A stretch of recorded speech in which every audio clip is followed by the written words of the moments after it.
jërë ngeen jëf mbokk yi ñu am mbégte ni ñu koy defee saa su ne di leen dëkkal seen émission autour du micro tey nag seen émission autour du micro bu doy waar la fas yéene doon ndaxte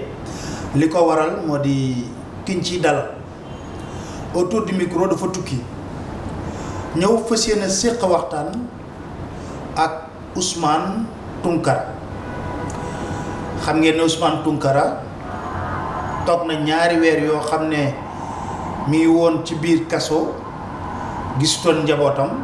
mu am benn élan de sympathie bu rëy bu amoon pour ñu libérer ko te yàlla def na li nga xam ne moo nekkoon bëgg-bëggu sénégalais yu baree bari yàlla nangul ñu ko mi ngi ci njabootam mu fas yéene nag ànd ak ñun tey ji indi ay leeral yu am solo ci dossier bi nga xam ne moo ko concerné woon Ousmane maa ngi lay nuyu jox la kàddu gi nga nuyoo ñu ñu seetal. waaw Pape maa ngi lay nuyu di nuyu sa auditeurs yi yëpp.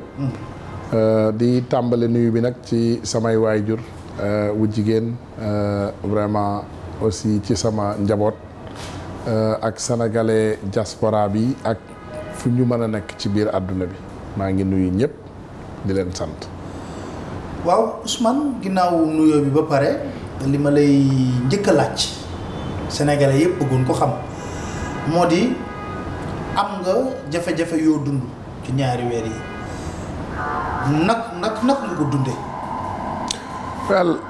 Pape boo ma ko permettre damay ne d'abord alhamdulillahi rabbil alamin ma encore dellu rek remercier waat sénégalais yi d'avance parce que ginnaaw yàlla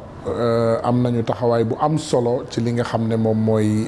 li ma dund ci ñaari weer ak genn wàll yi ñu jóge ma dundee ko nag ci façon bu kéemaane parce que dama am njaboot ju ndaw ki si gën a tuuti sax mu toll ci ay weer donc mu doon situation bu metti daal dund bu tiis dund bu diis laa dund ci weer yi passé parce que man ku ma xam na ne sama njaboot ñooy sama mattalikaay donc boo moo ne musuñoo dund sama ginnaaw surtout jàpp mbas mi mu xaw a wuute sax ak beneen temps bu normal parce que ci mbas mi duñu sax permettre yenn visite yi donc mu doon vraiment lu dëgër lu diis loo xam ne yenu naa ko ci weer yi passé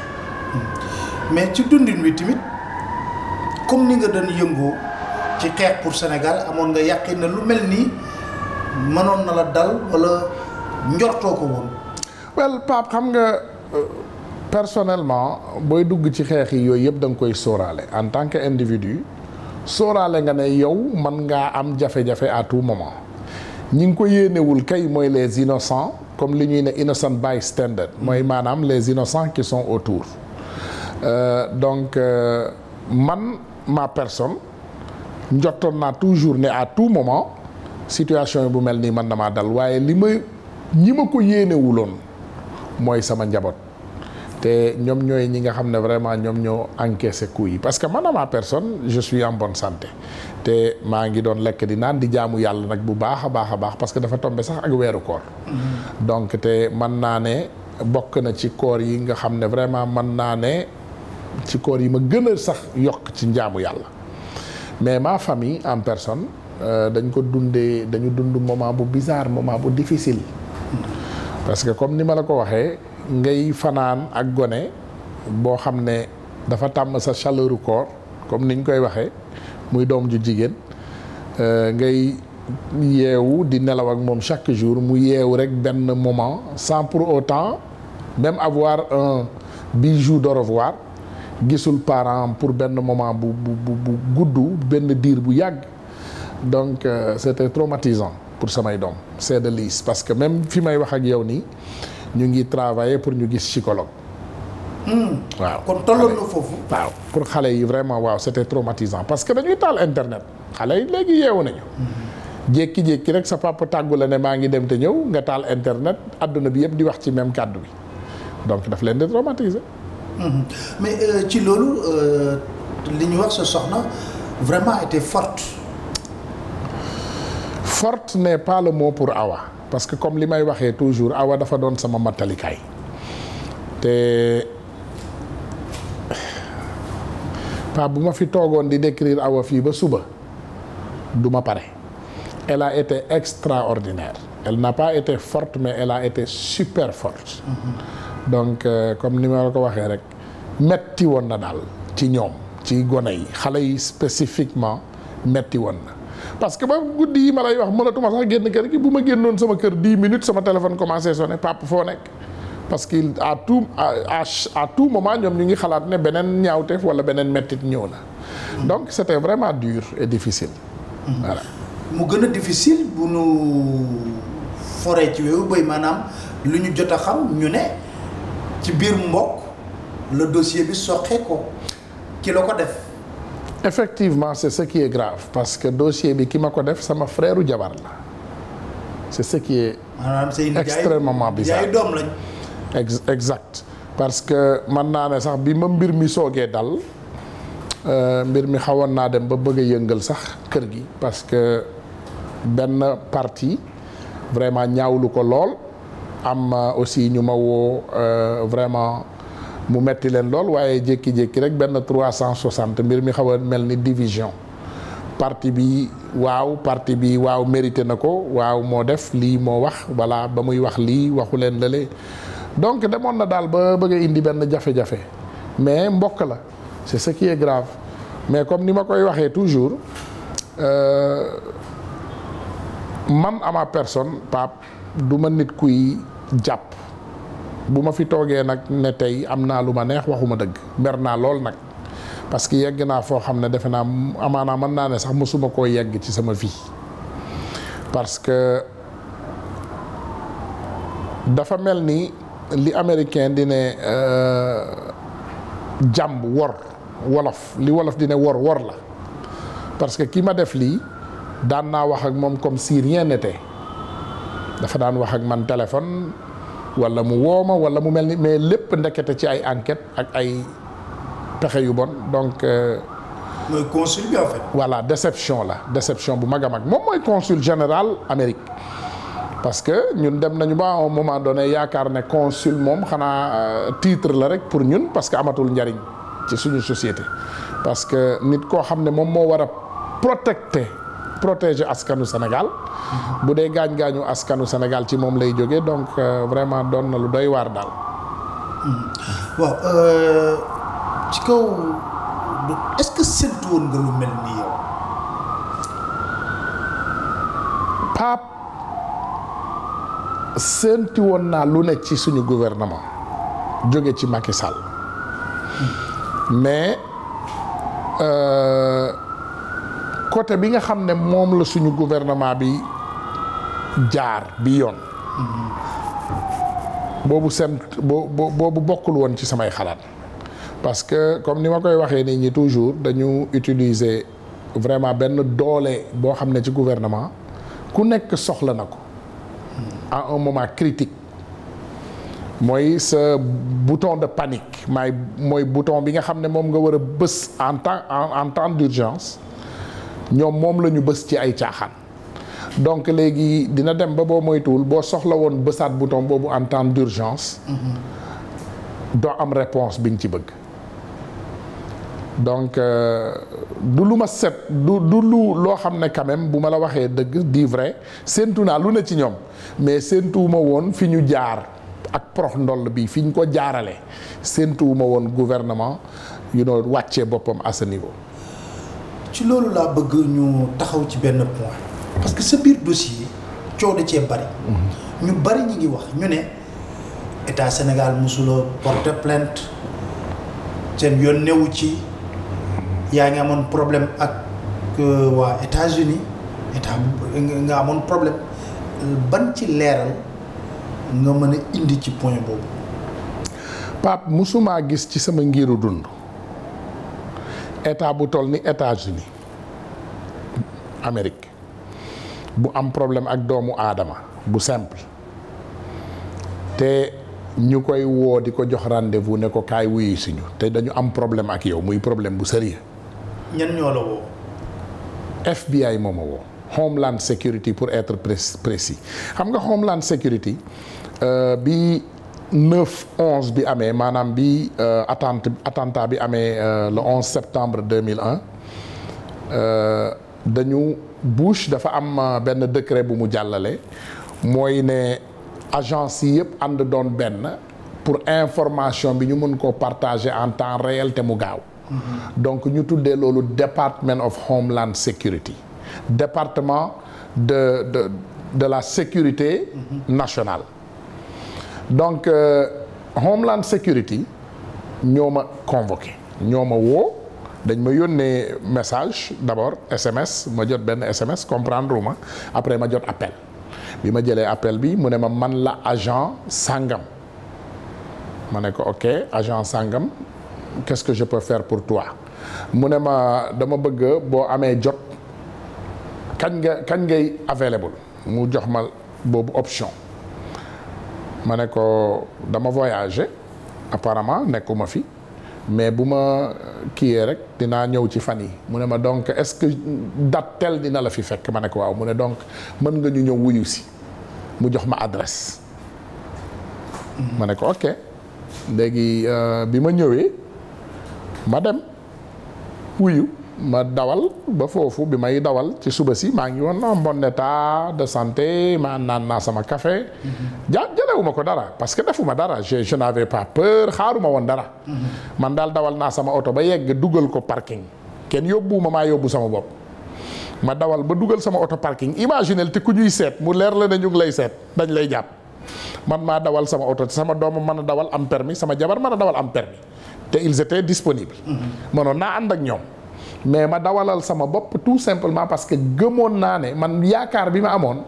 biñ may woo, dama yaakaaroon ne comme dugaloon naa rendez-vous pour renouveler sama document, loolu lañ may wooyee. man foofu laa ko kale woon, dama yaakaaroon damay dem ñu ne ma voilà ñëwal sa document pare na demal, loolu laa xalaatoon. mais bi ma demee ma dugg, ma fekk benn coggalu ponkalum xale yu góor yu wër table bi toog. Donc bi ñu toogee ñu ne ma, ñu jox ma jël place. Comment était sa drive fii? Alhamdulillah, ma ne leen maa ngi sant yàlla. Donc ñu ne ma dañu am ay déclaration, comme maanaam dañu am ay complainte, ay plainte. Ah ma ne leen ok lan la loolu? ñu ne ma ce document dafa expiré le 20 janvier 2020. Ma ne leen effectivement. ñu ne ma sa gouvernement. ma ne leen sama gouvernement man? ñu ne waaw. ma ne ok bi ñu waxee loolu nag sama fit bi xaw na rëcc tuuti. ñu ne sa gouvernement lan lañ wax? bi ñu nee sama gouvernement ñoo complaindre, ñoom ñoo def plainte. pour lan? contre man. ah yeggaguñu sax foofu d'abord. ma ne leen ko plainte? ñu ne ma waaw. ma ne leen man leen évidemment, ma ne leen parce que comme man activiste la, ma ne peut-être que dafa am loo xam ne xëy na neexu leen ci man parce que ci la ñu dëkk. ma ne ko plainte kay yàgg nañ ko def. ma ne ko mais plainte bu ñu ko waree def lu tax ñu war a ñëw ci yéen? parce que plainte boo koy def ci état bu normal, police ngay dem nga def plainte. ma ne leen mais yéen ay baayu police, di maamu police, di police bi gën a kawe, donc loolu plainte warul ñëw ci yéen. ñu ne ma mais non, c'est à propos de terrorisme. ma ne terrorisme jàmm? ñu ne ma waaw. ma ne leen ok. ma ne leen léegi lan moo waral? ma ne leen léegi kon lan moo waral ngeen may woo fi? ma ne da ngeen may jàpp? ñu ne ma waaw. ma ne leen ok da ngeen may jàpp, ngeen chargé ma criminellement, yóbbu ma atte ma. ma ne leen aw ma sax droit de réponse, comme droit de wane ay preuve, ngeen wax ma kan moo porté plainte ma. ñu ne ma non, plainte bi mi ngi jóge ci seen consulat. Précisément ma ne leen consulat, parce que ñoom en fait dafa am lu bizarre te loolu dinaa ko leeral. parce que FBI Amérique ni muy doxee, bu fekkee dañ la porter plainte mënul nekk FBI. FBI day def enquête d'abord, day def ay ubbi enquête. bu ubbee enquête bi mu poursuivre ko enquête bi mën naa durer 2 ans. mais bu fekkee par exemple balaa ñuy accepter, pour ñu accepter jël cas bi chargé la dara, enquête bi mën naa durer 2 ans. mais ñoom li ñu def Pape, dañu dem ci agence spéciale de l'FBI bi nga xam ne agence boobu moo chargé ci protection wu consulat général consulat diplomate u Amérique yëpp. benn branche FBI la boo xam ne diplomatique sécurité la ñuy def. carte bi sécurité diplomatique parce que ni ma xamee loolu mooy keroog biñ may jàpp dañu ubbi sama portefeuille bi ñu ubbee sama portefeuille ñu fekk fa ñu xool parce que am nañu droit visiter la xool ndax amul yoroo ngannaay wala dara. xool ndax yoroo aussi drogue wala dara léegi bi ñu ubbee sama portefeuille xool ko ñu daj ci carte de visite mooy seen patron. bi ñu dajee carte de visite bi ñu ne ma yow da nga xam kii ma ne leen waaw ñu ne ma noo ko xamee ma ne leen mais cela n'intéresse que moi en ce moment parce que booba yoruma avocat présent bëgguma sori ci waxtaan mais carte de visite boobu Pape maa ngi ko jëlee ci consulat Sénégal New York ci buntu consulat bi laa jëlee carte de visite boobu. boo ma permettre ma expliquer la carte de visite. mën nga expliquer bien sûr. donc carte de visite bi dama ñëw ci buntu consulat bi ñuy protester booba ci mbiru affaire Ousmane Sonko bi le mois de février bi ñuy protester mooy bi ñu accusation yi ñëwee rek booba jàppaguñu Sonko bi accusation yi ñëwee donc bi ñuy protester automatiquement bi ñu ñëwee ñu fekk foofu fees del ak police lu ñu musta gis police rang ci buntu bi bloqué buntu consulat bi ñu ne kenn mënta dugg kenn mënta génn ñu xool ñu gis yeneen agent secret yoo xam ne ay agent lañu yoo xam ne solu ñu tenue police normale mooy bi ma lay wax police Amérique déjà mais agent yi mu doon ay agent yoo xam ne ay agent secret lañu bi ma xoolee ma gis benn oto bu taxaw oto bi ma gis ci matricule département d'état State Department Amérique noonu la ñuy matriculer seen oto bu dee police département dañuy def police bu dee FBI dañuy def federal agent bu dee maanaam département d'état dañuy def département d'état ma dem fëgg fenêtre oto département d'état bi ma ko gisee rek dama yërlu parce que toujours marche yi man maa koy jiite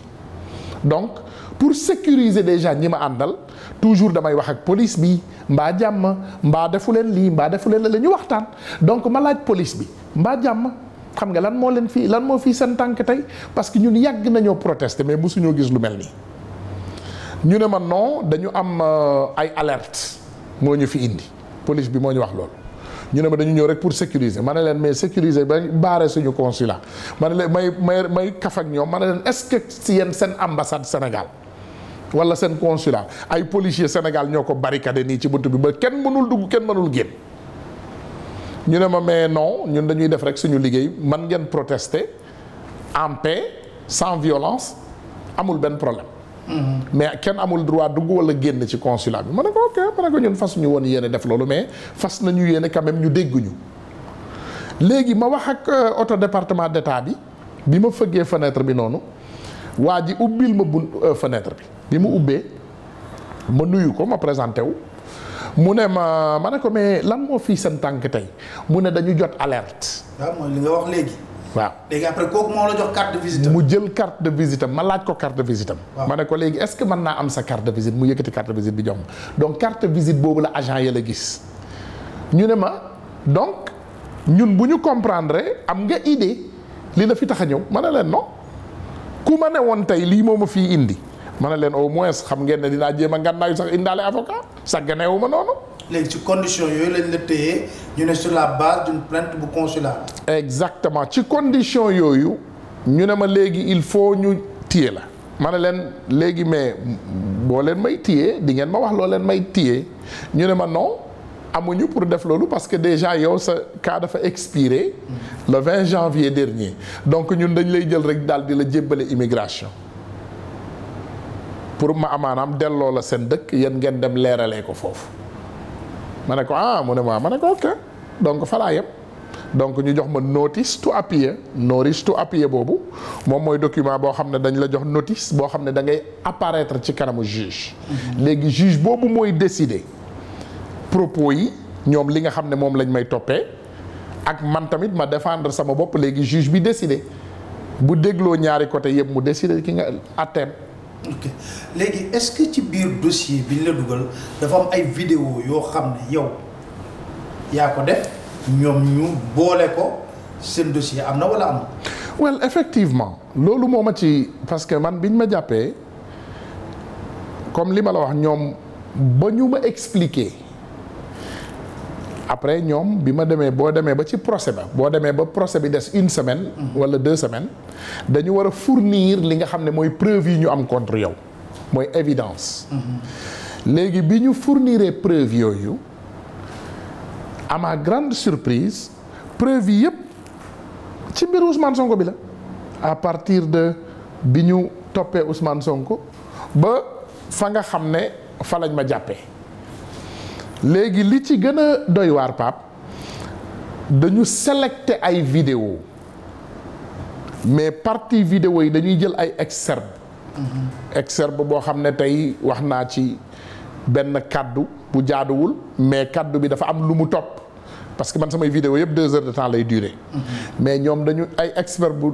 1 minute ay excerpt bu 30 secondes amul sax 1 minute ay 30 secondes defe naa bi ci gën a gudd mooy peut-être 1 minute mais ay 30 secondes ak 10 secondes ak yooyu ñu dajale vidéo yooyu yëpp ak Ousmane Sonko Adji Sarr dajale lépp daal lépp loo xam ne dossier Ousmane Sonko bi daf ko topp ñu dajale lépp jox ko juge bi loolu moo doon li nga xam ne moom mooy seeni ay évidence donc bi loolu amee encore une fois man fekk na ma sóoraale ko parce que man déjà comme ni ma la wax rek biñ ma waxee waxu terrorisme rek man yuuxu naa alerte pour sénégalais yëg li nga xam ne loolu lañ ma toppee déjà mais préparé wu naa aussi bépp document ak bépp excerpt boo xam ne mënoon naa expliquer sama liggéeyu activisme fii ba Sénégal ak feneen ak Guinée yeeg yeneen ak yeneen yëpp dama ko dajale préparé ko ak sénégalais yi lettres yi ñu bind lettre de soutien jóge fu nekk ci àdduna bi ma dajale lépp préparé ko donc loolu yëpp ñoom biñ may jox seeni document dama ko anticiper dafa mel ni nit di la jox examen fekk xam nga déjà liñ lay question yi ñu lay posé man biñ ma waxee terrorisme rek xam naa fi ñu jëm ndax parce que ñu ngi fi Antoine Diome gis nañ ko bi mu génne gis aussi ministre des affaires étrangères bi mu génne Pape li gën a bizarre un jour avant ñu may jàpp mardi lañ ma jàpp mardi 11 mardi 9 mars Pape lundi 8 mars demoon nañu manifester ci kanamu consulat bi lundi 8 mars ñu ngi woon ci buntu consulat bi di manifester bu doon gouvernement américain ñoo ma soxla man dama def dégâts boo xam ne gouvernement américain bay seet man maa ngi manifester buntu Nations Unies maa ngi manifester man je suis déjà public laqatuwuma dawuma nëbbatuwuma Pape keroog le 10 amin le 8 dugg naa ci biir consulat bi yéeg ba ca kaw wax ak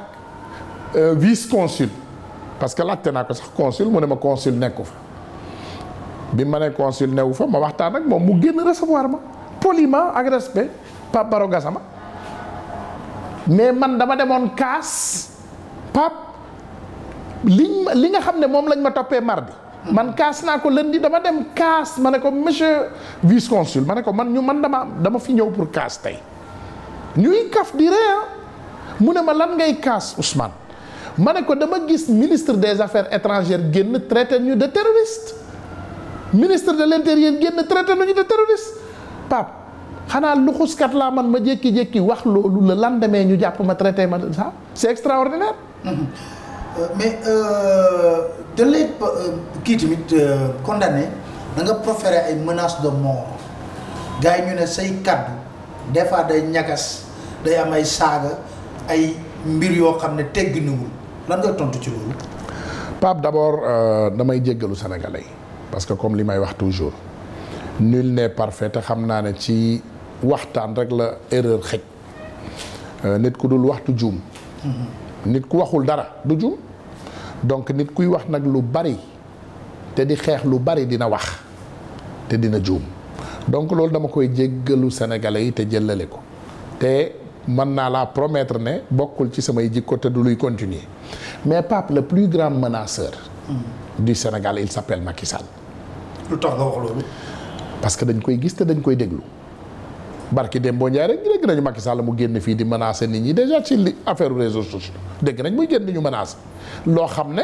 freedom of speech la loo xam ne suñu constitution sax moo ñu ko permettre mooy doomu aadama wax li nga xam ne sa àq ak sa yelleef la am nga ci droit mais Pape man sénégalais yooyu fu ñu nekkoon ana suñu kilifa yu baax yi ana waa Sénégal mësuma dégg kenn questionné Macky Sall ci ñaawteef bi muy def ci wax ju ñaaw ji ci luubal alal gi ci doy waar yi muy def Sénégal pourtant de ñun ñëpp teg nañ ci suñu bët kan moo mës a gis fu ñu laajee Macky Sall question yow journaliste d'investigation xëy na nga leeralal ma ko kan moo mës a gis fu ñu wooyee Macky Sall benn nit benn kilifa benn nit boo xam ne am na position bu maqaama ci Sénégal questionné Macky Sall ci jëfam ban nit moo ko am ban nit moo am boobu preuve te pourtant Pape ñun ñëpp ay citoyens sénégalais lañu. man Macky Sall lu ma ëppale ci Sénégal. doon président de la République. mais dañ ko fal Macky Sall il est l'employé de tous les Sénégalais Macky Sall tey man bu ma doon liggéeykat bu ma doon Samba Boy boosekat Sénégal Macky Sall mooy Samba Boy Sénégal bu mag bi il est embauché par 16 millions de Sénégalais il a une responsabilité à mener. Macky Sall dafa am responsabilité Sénégal mais kenn gisul ku kaas kenn gisul ku wax dara ci doxalin ak jëfinu Macky Sall donc man Ousmane Tounkara bu ma ko waxee lan moo ma ko wax loolu dul ñàkk pexe toog gis déjà seeni reportage ay nit yu mel ni yow 6000 et plus abris provisoires bu ma juumul 6400 et poussière abris provisoires yu nekk Sénégal ñuy tabax ay immeuble caisse de dépôt et de consignation yu bees di jënd ay roppalaan di jënd ay bateau lu ne ñu ciy dugg Pape hôpitaux Sénégal yi dellu ginnaaw bu ma waxee inauguré yu bees Pape ñun xam nañu hôpitaux yooyu ni mu cosaanoo ana pose de pierre bi amoon Touba ça fait quelques années de cela Pape man Vélingara mooy sama dëkk sama ville Dakar laa juddoo mais Vélingara mooy sama cosaan xam nga ban centre clinique bu yàgg moo nekk Vélingara ba fa nekkoon balaa may juddu moi je suis né en 73 amul sax renouvellement amul sax defaraat retapé sax amu fa citoyen Vélingara yi ñooy wax fi mu toll nii pour cotiser pour defaraat suñu centre de santé bi fa ne tuddewuñ ko hôpital Vélingara boo fa bëggee faju da ngay jël oto dem Tamba loolu yoon na maanaam tu vas conduire presque 100 kilomètres pour aller te soigner légèrement boo bëggee faju dëggantaan da ngay dem Dakar Dakar rek mooy dëkk Sénégal Pape loolu moo ñuy wax loo ñun li ñuy wax loo xol bu metti la ak naqar du bëgg-bëgg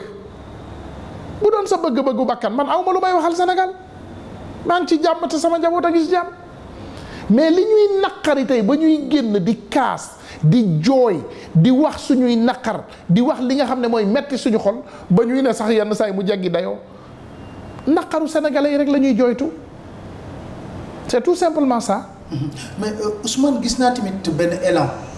de sympathie bu rëy a rëy bu am ci sénégalais yi ñi bind bari na lettres yi bari na ak yooyu est-ce que ba nga toogee ci biir kaso bi ñu lay wax ne loolu yëpp sénégalais bu ne am na ñu toog mënuñoo bind mais seen làmmiñ ñoo yal na xale bi génn ci jafe-jafe yi loolu fan la toll. Pape sénégalais yi liñ ma ji bu ma liggéeyaloon Sénégal sama ngiiru bakkan fayu ma leen seen bor Pape sénégalais yi awma seen pay bu ma ne sax sénégalais yi rek parce que amoon na ay Gambien parce que li may fàttali nit ñi toujours sama benn parti Gambie la du Guinée nag dégg naa nag ay coow Guinée xam naa dañ fa yegg mais Pape man sama benn genn wàll Gambien la moi mon papa est Gambien de nationalité mais dañu toxu Sénégal ndax mbéy sama ñoom pap dans les années 40 xam naa ne judduuma 1940 je suis né déjà wax naa la ko léegi en 73 suñu taawu kër 58 la judd donc 40 fekkul sama benn doomu pap judd ñu ngi dëkk ci dëkk bu tudd Djidda on est à 10 kilomètres de la frontière mais on est dans le Sénégal man maa ngi juddoo Dakar juddu Dantec Pape sénégalais yi ji nañ ma loo xam ne bi ma juddoo ak léegi vraiment yaakaaroon naa teraangay Sénégal yaakaaroon naa baaxu sénégalais musuñu maa bett mais bi yoon vraiment sénégalais yi def na su bett nañ ma du fond du cœur Pape te bu ma fi toogoon ba déwén di leen remercier je ne les ai pas remerciés assez parce que Pape sénégalais dafa baax man dama yàgg bëgg Sénégal yàgg gëm Sénégal te li ma mën a wax yàlla na ma dund gudd fante wér Pape dinaa jéem sama kéemtulaay kàttan ba sénégalais bi gën a tuuti dina am sama respect waxatuma la kilifa yi parce que Pape les sénégalais sont extraordinaires ma tàmbalee ko ci yow ak ñi fi nekkoon yépp Pape sa liggéey nga bàyyi bii mooy deuxième fois nga bàyyi sa liggéey Sénégal nga ñëw fii te defoo ko ngir dara pour sa éthique ak sa déontologie def sa liggéey te yàlla rek tax mënoon ngaa toog Sénégal toppatoo sa njaboot nekk en bonne sécurité nekk en bonne santé affaire Ousmane Tounkara bii dafa polémique du ñëpp ci bëgg a laal mais Pape sénégalais yi awma seen pay comme ni ma koy waxee maag sama njaboot yépp nag tàmbalee ko ci sama soxna ci sama yaay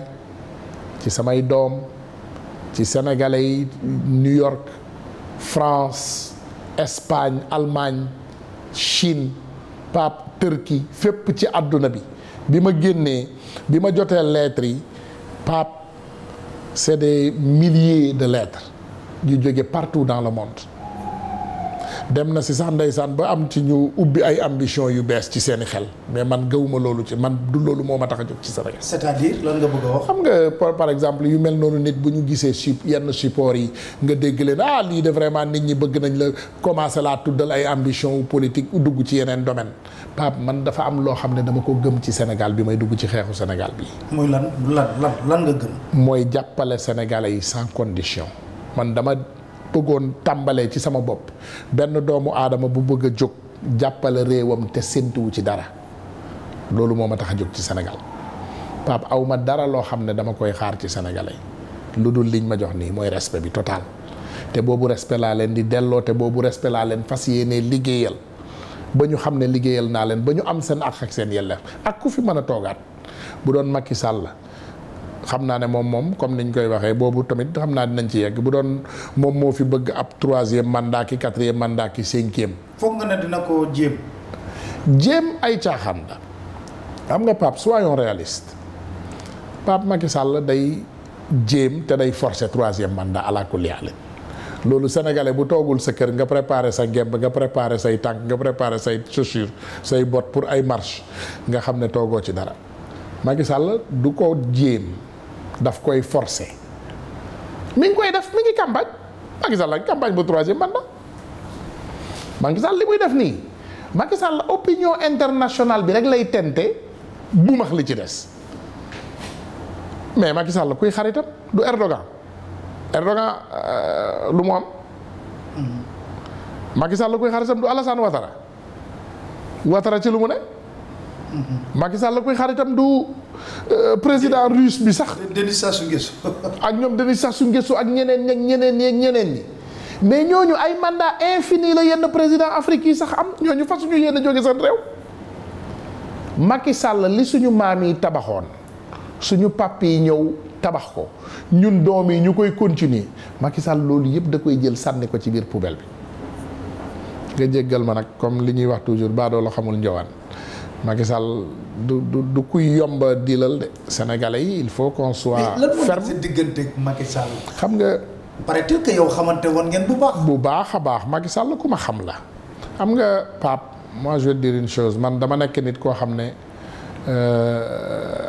xamuma lu bari ci àddina waaye am naa carnet d'adresse bu baax xam naa ñu bari dama xam ñu bari Macky Sall bokk ci ñooñu Macky Sall. bi ñu dajee comme bépp doomu aadama ñaari kaddu laa ko ñaan te kaddu yooyu dama ko laaj en haute voix parce que moom moo ko wax dama ko déggoon ci ay waxtaanam mu doon bépp doomu aadama bu tukki bitim réew ma ne ko ndax fas nga yéene dimbali ndaw ñu Sénégal yi pour jox leen emploi ñu mën a liggéey dimbali seeni ay waajur. ma ne ko deuxième bi ma lay laaj éducation njàng ci réew mu ne moom moo tax réew mi dem parce que yegguma sax ci paj wax dëgg yàlla parce que en disant vrai bi may dajeeg Macky Sall xalaatuma woon ne santé Sénégal yegg na ci niveau bi mais njàng mi moom am na lu ma ci xamoon parce que gisoon naa ne ndaw mu jàng Sénégal ba pare université rek day daw génn bitim réew ñu bari sax duñ ko yeggali ñi seen loxo jot seen diggu ginnaaw yépp ñu ngi bitim réew di jàng donc ñaar yooyu ay mbir yu ma ñoroon la donc laaj naa ko emploi pour ndaw ñi pour ñu mën a dimbali seen bopp ak li nga xam ne mooy njàng mi pour vraiment xale yi mën a jàng am xam-xam mais c'était une promesse Macky Sall daf ma xool ci biir bët mu ne ma ñu ngi ciy travailler loolu moom ñu ngi ciy liggéey nag bu baax a baax a baax Pape cas yu bari dafa jàll ma dem gestuwaat li nga xam ne Macky Sall daf ko wax Pape ma trouvé ne que kii du nit bu nit mën a négocier du nit bu nit mën a toog rek di xaar ay waxam parce que boo toogee liñ lay won Sénégal mooy kii nekkoon na baadoolo balaa muy doon ministre aujourd'hui il a 100 milliards kii amul woon dara maanaam gardien la woon balaa muy doon nangam léegi il a nangami milliards kii géwélu président la woon il a 200 milliards kii nangam la woon il a 100 milliards kër gu rafet gii kër gi dàq ci Sénégal kan moo ko moom xaritu président kër gii kan moo ko moom goro président léegi suufu dëkk bi yépp da ngay jékki-jékki rek ay këyit partout diw am naa 1000 mètres carrés bu ñuy jaay de nga xool kan moom ñu ne la Adama Faye nga diw am naa lii am naa la mais nga toog ba à un moment donné nga dellu déglu ay kaddu yu Macky Sall doon wax démb du mës a embauché du mës a jël nit fal ko ci décret muy mbokkam ñu gis Alioune Sall caisse des dépôts de consignation Mansour Faye keneen ak keneen. mais jógee na fa Aliou Sall. Aliou Sall li ko fa jëlee xam nan ko. Aliou Sall Sénégalais yoo ko fa jëlee. donc yooyu yëpp defe naa wax bu yàqu la. mais pas pour gàttal rek boo toppee tànku Macky Sall nga xool yim la digéem ak li nga xam ne moom la accomplir Pape doo gis 1% des promesses accomplies man li ma gis rek mooy suñu mbokk mi dafa bëgg gadget bëgg oto bu rafet bëgg roppalaan bu rafet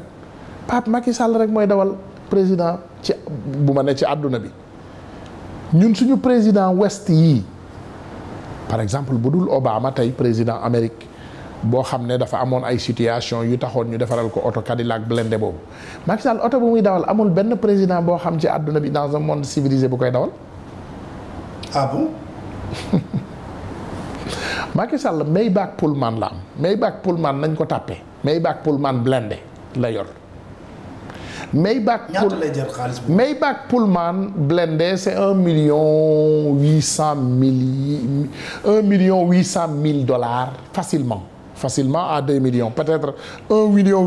à 2 millions donc disons boo ko bëggee calculer ay 900 millions wala 1 milliard oto bi foofu lay prix yooyu lay laaj. Maybach Pullman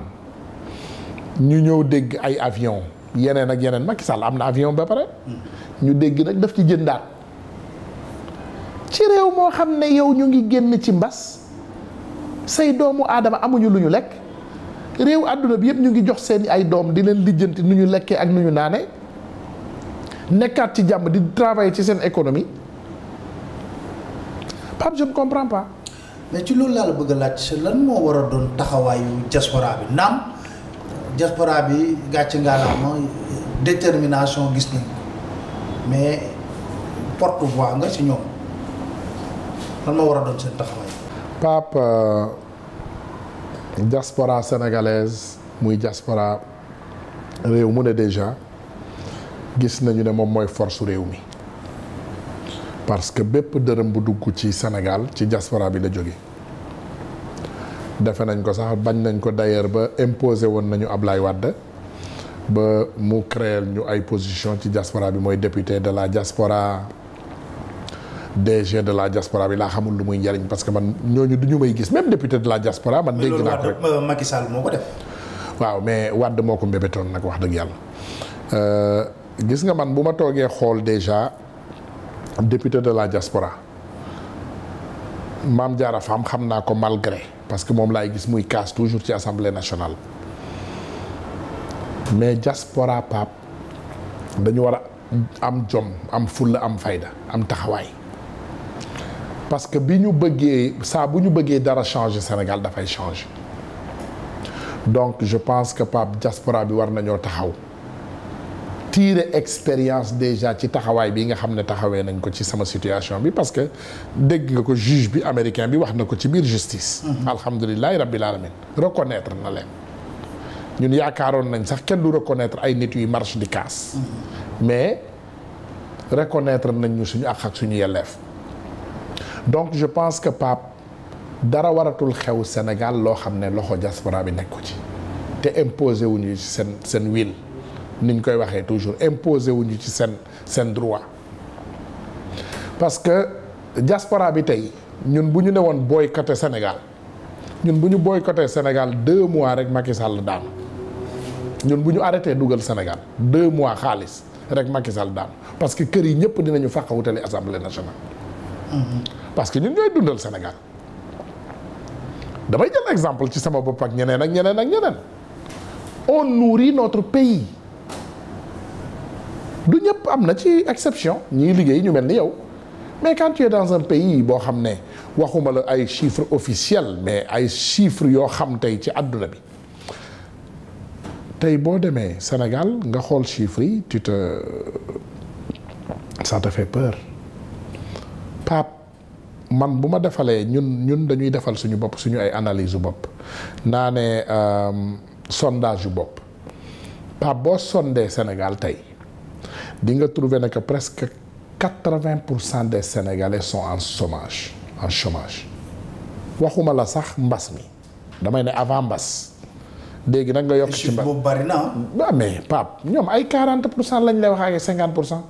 donc xëy na ñoom dañoo mënul calculer xëy na sama maam bu jigéen la ñuy compter wala ñoom peut-être ñi am 20 ans ba 24 ans ba 25 ans rek la ñuy sonde Pape booy sonde da ngay sonde fi liggéey tàmbalee fi doomu aadama yi war a tàmbalee mën a liggéey ba fi mu retraité maanaam tey Amérique âge légal 16 ans Sénégal âge légal 16 à 18 ans tey boo jëlee ñi am fukki at ak juróom-ñett Sénégal dem ba kii retraité à 60 et quelque ans Pape nga dem ci kër gu ne da ngay fekk ne papa ji mooy liggéey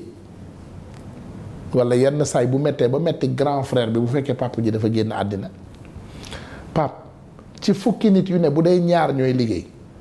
wala benn defal sa calcul. Man par exemple j'ai fait mon propre sondage calculer par exemple ay centaine de kër yoo xam ne xam naa leen mais boo demee ci kër gi benn nit ngay fekk muy liggéey wala ñaar moo yor dundu kër gi ci kër yoo xam ne day am ay 20aine de personnes wala peut-être ay 15aine de personnes mais loolu mooy sondage réel loolu boo ko sondee nit ku ànd ak sa sago boo xoolee chiffre bi da ngay trouver ne que presque 80% des Sénégalais n'ont pas de boulot. kon yow da nga bëgg a wax ne diaspora bi dañoo war a gën a engagé politiquement. Pape dañoo war a engagé politiquement engagé économiquement parce que tamit nañu waxante dëgg. politique bi yomb na mais bu ñu yàlla mayoon tey ndam ñu am ay toogu yu baax déjà jëlee fi ñi nga xam ne amaluñ ñu njariñ indi fi ñoo xam ne amal nañ ñu njariñ mais dañ ko war a wone dañu war a travailler dañu war a liggéey xam nga ne man sénégalais la et j'habite à New York man mënuma laa wax kan mooy suñu député fii je ne le connais pas par nom xam naa ko bu ma ko gisee parce que dañoo xuloo mooy nga dem ci marche mu bokk ci ñi lay engagé di la dóor loolu rek laa ko mës a gisee foofu laa ko mës a gisee ci nit mu to Pape man je ne suis pas un n'importe qui dans ma communauté man dama xam sama communauté te dama yàgg ak ñoom dama yàgg ak sama communauté je ne suis pas un n'importe qui dans ma communauté man xam naa ñépp ci sama communauté Pape sama diggante ak yàlla premier jour bi ma gisee député de la diaspora mooy bi ñu demee ci ndaje Macky Sall septembre 2019 mu bokk ci nit ñi fàq ñëw attaqué ma ay nit ñoo mën a kii mooy député de la diaspora. lu lay tere am fulla ak fayda ba tànn ki ngeen xam ne moom ngeen wóolu fal ko mais bu nekkee ne ñuy politique. wala ñu dugg ci kii bi. mais dañ ko ñu njaaj booba dañ ko ñu njaaj ren bii yoon dinañ ko fal te dinañ la promettre ne Pape ci diaspora bii. man bu waree ma jël sama tànk man ak samay ñi ma xam ñu nekk ci bureau vote bu nekk. pour ñu gis doomi aadama yi nga xam ne ñoom la ñu fal te ñuy gis aussi ñiy voté pour ñu compter suñu ay vote mu leer naññ fii benn nit dootu ko ñu njaaj c'est fini. Ousmane am na ñu la jiin Guinée xaw ba am na ñu la rapatrier loolu lan nga ko dundee mais lan moo indi animosité boobu ci diggante ay activistes. du ay activistes dañu am ay activistes am ay opportunistes. il faut nga mën a activiste ak opportuniste. voilà différentiel loolu. voilà activiste si ñun mooy ñi nga xam ne ñu ngi def te yàlla rek tax ñuy liggéeyal sénégalais te xaaluñu ci benn intérêt. opportuniste mooy ki nga xam ne mi ngi yuuxu xam na ne bu ko Macky Sall déggee jox ko dara ñooñu ay opportuniste lañu. donc li ma dul def lu bari mooy sàcc benn mot ci sama woyu xarit. muy mboco est-ce que mboco jar naa tontu parce que yow yàlla daf la indi nga doon journaliste d'investigation nga am xam-xam nga dugg ci justice nga am ay këyit yu wóor ñu teg ko ci sa loxo muy preuve yi évidence bi li nga xam ne moom lañ ma tuumaal nga am ko ci sa loxo ay nit jóge fële naan la waa ji guinéen la waa ji camerounais la waa ji tunisien la waa ji marocain la lu ne ñu koy wax waa ji dinañ ko delloo dañ koy yóbbu ci sous-région bi Sénégal du ko nangu dañ koy yóbbu fële na cette bassesse Pape sénégalais yi danoo war a yeewu am na wax booy wax bu fama nga ne wax bu feebaree nopp yi koy déglu wér loolu kaddu la boo xam ne dama ko jël ci yow te dama koy jëfandikoo donc bu ma dégloo kaddu yu wéradi damay daal di ñëwaat ci loolu am loo xam ne dama koy jàngal sama bopp Pape le Sénégal est un pays souverain dans les normes bu normalé loolu ñu bëgg ñu koo jël defal ñu ko dictature totale jël suñu réew mi wëlbati ko jël suñu réew mi def ko nu leen neex di ko saax-saaxe di saax-saaxe suñu alal di fontoo suñu ay nit di fontoo sénégalais yi Pape loolu dafa war a jeex on est au 21e siècle keroog damay seetaan tournée suñu xarit suñu buur ma répété waat ko buur. mais doo xaar ba sa live fi nga commencé waat continuer yaa ngi bëgg commencé tàmbali live léegi loolu bu tàmbali live. ah d'accord bu dee répondre si samay question. waaw d'accord voilà après boo commencé sa live. d'accord bu commencé waat. d'accord maa ngi lay déglu. voilà donc Pape pour gàttal. gis naa ay documents yu ñu fi génnee tu peux taper sur Google c'est facile Ousmane Tounkara mu won la ay figure daf lay dugalal kanamu borom Ousmane Tounkara Guinée mu won la kanamam won la photoom won la léppam léegi yow boo bëggee jël xale boobu am 22 ans nga def ma ko alhamdulilah ci âge bi yàlla na ma yàlla méngaleeg moom ci âge waaye li ci des jéggal naa leen ko Pape man musuma doon lu dul sénégalais Pape man passeport sénégalais képp laa am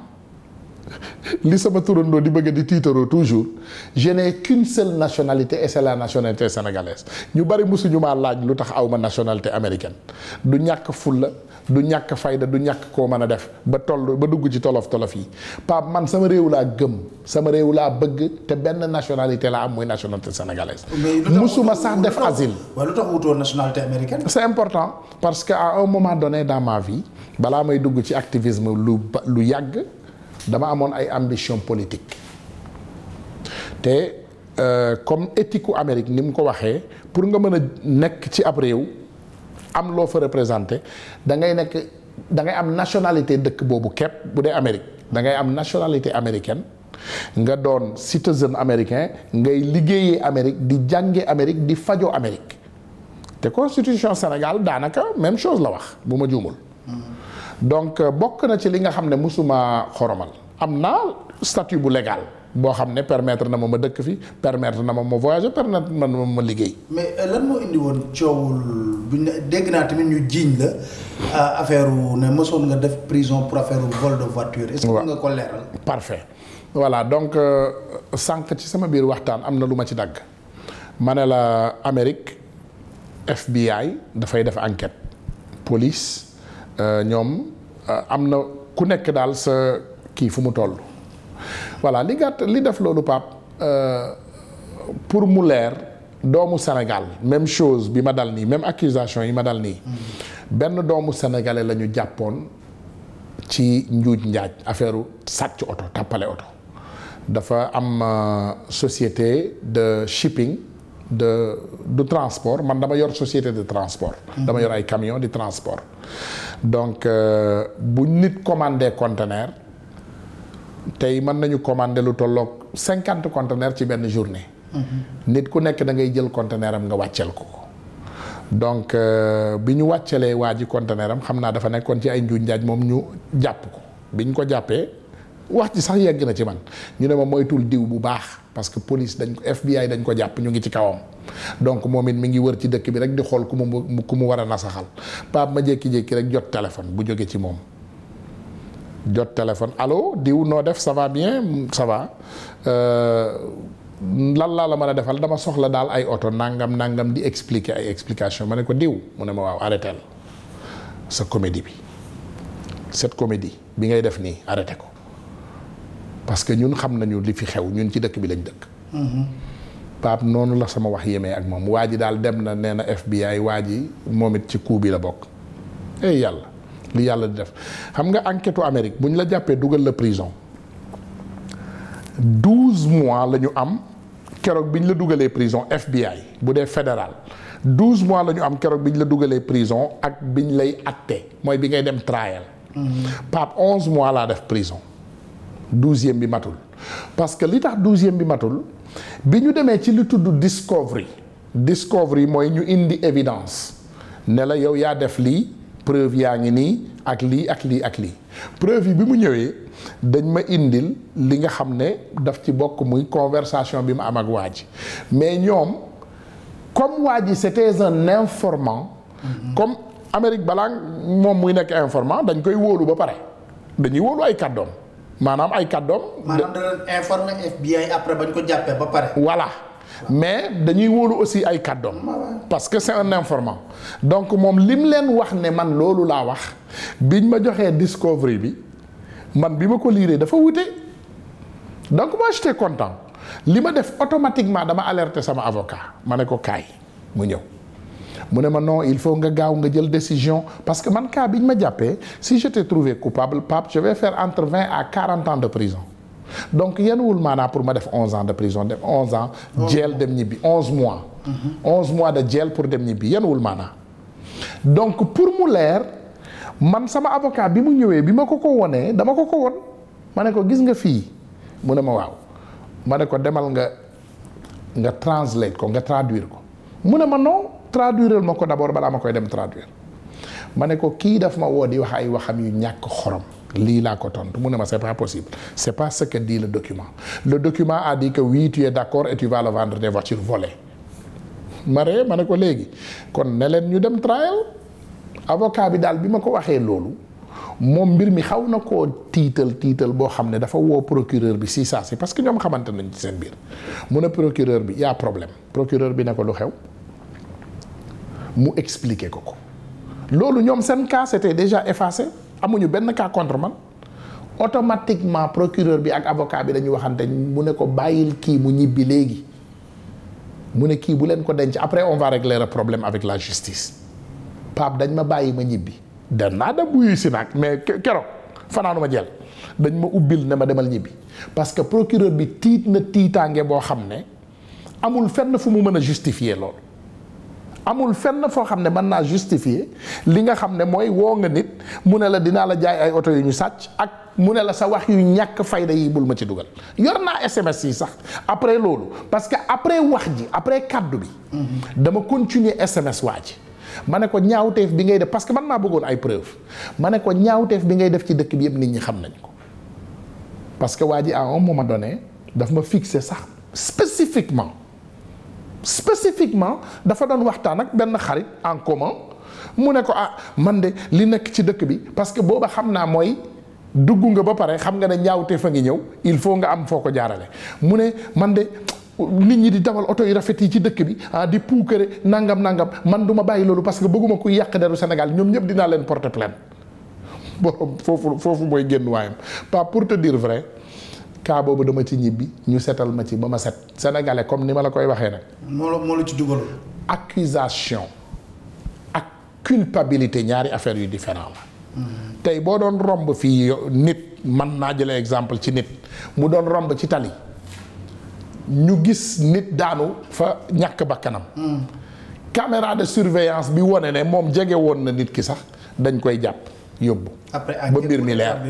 après voilà exactement. ayca ñu ngi ci njeexitalu émission bi say kaddu yu mujj lan lay doon. Pape samay kaddu yu mujj mooy d'abord déjà ma gërëm la sant la pour opportunité bi nga ma jox parce que ñëpp xam nañu autour du micro du ku ne moo fay toog ndax seetaan nañ say émission yu bari balaa tey di jot gis nañu ne da nga dëggu gis nañu ne yaa ngi nit ku bëgg sa réew nga nit kuy liggéeyal sa réew nga. gis nañu aussi nekk li ñuy wax ci journalisme am nga éthique am vraiment déontologie nga nekk nit koo xam ne da ngay def sa liggéey ni mu waree nga may nit ku ne opportunité mu wax li nga xam ne moom mooy dëgg bi génn ci moom bàyyi nag sénégalais yi jugé seen bopp parce que lii mënoon naa demee neneen sama cas bi mënoon naa gën a jaxasoo parce que dëgg bi mënoon naa bañ a génn man mënoon naa koo génne ci Facebook waaye mënul ni Pape mu ci wax topp dëgg topp avocat jot ay documents yu leer génnee dëgg man bu ma waxoon nit ku ne booy wax ci yow da ngay wax li gën a rafet mais yow da nga génnee li nga xam ne mooy sa aqulaay taala loo xam ne jógewul ci man ci avocat la jóge ak ci justice ba nga génne ko teg ko ci dëgg donc maa ngi lay remercier Pape ma remercier sénégalais yi sans fin te humblement sénégalais yi maa ngi leen di remercier sénégalais yi vraiment maa ngi leen di remercier remerciement bu amul àpp di leen sant di leen gërëm di leen ñaanal yàlla maak sama njaboot nag parce que man maa yor sama kàddu njaboot ñu ngi leen di ñaanal yàlla fay leen liggéey bu rafet bii ngeen xam ne def ngeen ko ci ñun muy borom kurus bi di borom ñaan yi di borom xaalis bi di borom micro bi di borom pancarte bi taxaw nañu ci seddaay Pape gis nga ay sénégalais yu déterminé yu dem ci sama atte taxaw fa 8 heures ci suba ba 6 heures ci ngoon fekk ñu woor nañ ma ko jéggal te yàlla rek tax ma remercier leen bu baax a baax remerciement bu amul àpp ma invité leen aussi nag samedi yéen ñëpp ngeen ñëw nombreux sénégalais yi foo leen mën a nekk ci àdduna bi ngeen ñëw vraiment ñu amal ko barbecue bu am solo maanaam ñu partager plaisir Pape ginnaaw loolu ma ñëw ci samay waajur sama yaay moo nekk ci dund sama papa génn àddina Pape maa ngi sant di gërëm sama yaay bi ma jur parce que man mooy sama sëriñ di sama xarit di sama lépp donc maa ngi koy remerciement bu amul àpp di ñaan yàlla yàgg ko fee bàyyi te mu wér di gërëm sama frères yi ak sama sœurs yi ma taxaw aussi ñoom ñëpp dañ ci taxaw kenn nelawul Pape sama soxna ci moom laa bëgg a tàmbalee waaye dafa am raison bu tax ma mujj ci moom parce que dama bëgg kàddu bi buñ ko déggee ñu fàttaliku ko Awa est la femme la plus valeureuse au monde Awa Ndaw mooy jigéen bi man góor jigéen bi gën ci àdduna bi Awa Ndaw mooy jigéen bu ma siggil bi ma génnee bi ma waxee ak Awa ñetti kàddu moo doon kàddoom façon naa yéene taxaw sàmm sa der bi ba yàlla génnee la ak jàmm ak salaam ma delloowaat la sa liggéey nga continuer liggéeyal suñu réew donc Pape maa ngi gërëm Awa ma bëgg nag sénégalais bu ñaan bu julleeti nga man maa sànni ay ñaan rek bul fàtte Awa ci ay ñaan yàlla bàyyi ma ak moom parce que mooy sama force bi ngeen gis ci man du man force bi Awa la Awa bu fi nekkuloon di ngeen gis sénégalais bu craqué peut-être di ngeen gis beneen Ousmane bu dul bii Ousmane buy pété ay câble wala Ousmane buy wax loo xam ne peut-être waru koo wax mais elle est toujours restée sur sa ligne droite Pape aussi ak ñi ma wër Pape bari naa ay jàppalekat de ñoo xam ne bëgguñu sax génn dans l'ombre dañu bëgg a rester dans l'ombre am naa ñu ma jege te defe naa waxtaan naa ko ak yow am naa sama jigéen bu ma jege bu baax a baax muy sama main droite muy sama bras droit jërëjëf merci beaucoup. jërëjëf Ousmane ñu ngi lay sant di la gërëm bu baax a baax ci opportunité bi ñu jox pour ñu waxtaan ak yow ci dossier bi tamit lépp lu ci xew di leen sant di leen gërëm di leen dig daje incha allah ci beneen émission autour du micro jërë ngeen jëf.